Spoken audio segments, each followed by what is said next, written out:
If you aren't familiar with Jalen Johnson yet, now's the time to get acquainted. In his first full season receiving extensive playing time with the Hawks, Johnson showed the flashes of a prototypical wing for the modern NBA.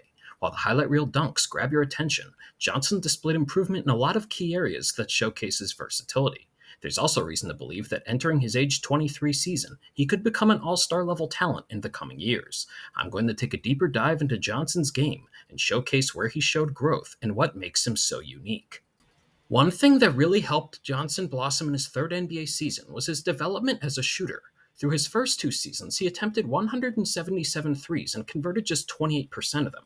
This past year, he shot 36% from three on 200 attempts and drastically improved his performance off the catch. Growth shooting off the catch made Johnson more dangerous in a variety of ways, attacking closeouts. This possession, Johnson initially starts as a screener, though the Hawks do a nice job of getting downhill and creating advantages. Now look at Johnson when he gets the ball. A defender is rotating over, so along with a shot, an extra pass is possible, though he decisively puts the ball on the floor and drives in for a dunk.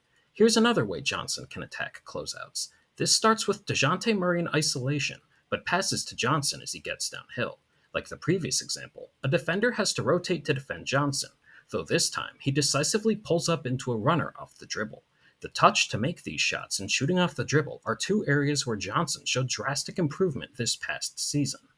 Johnson is also a very effective cutter, which is a deadly combination with Trae Young's court vision.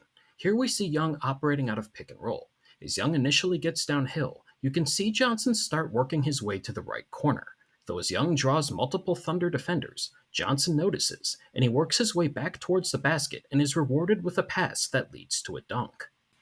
Another intriguing aspect of Johnson's game is his ability to create for others. He can do this in a variety of ways, and it will be interesting to see how often the Hawks tap into this after trading DeJounte Murray.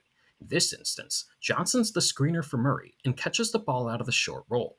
Though due to his improvement on runners, opponents have to respect a potential shot here. In the meantime, Clint Capella cuts and Johnson finds him for the easy alley-oop.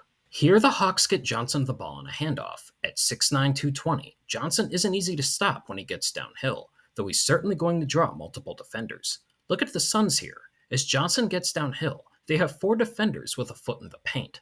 Bogdan Bogdanovic drifts in the open space, and Johnson finds him for what leads to an open three.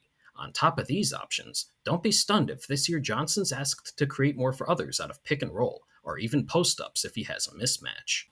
The Hawks had their struggles defensively this past season, though per Basketball Reference, their defense was nearly 4 points better per 100 possessions with Johnson on the floor. It's easy to see why, as he has the size and movement to defend various positions paired with the instincts to quickly adjust and alter passing lanes or shots. This past season, Johnson ranked in the 90th percentile defending isolation on a per-possession basis. Here, Johnson has a scenario that on paper is less than ideal. After working through an Anthony Davis screen, he has to defend LeBron James with a full head of steam, though Johnson quickly gets himself into position, and it slows James as he slowly starts backing Johnson down.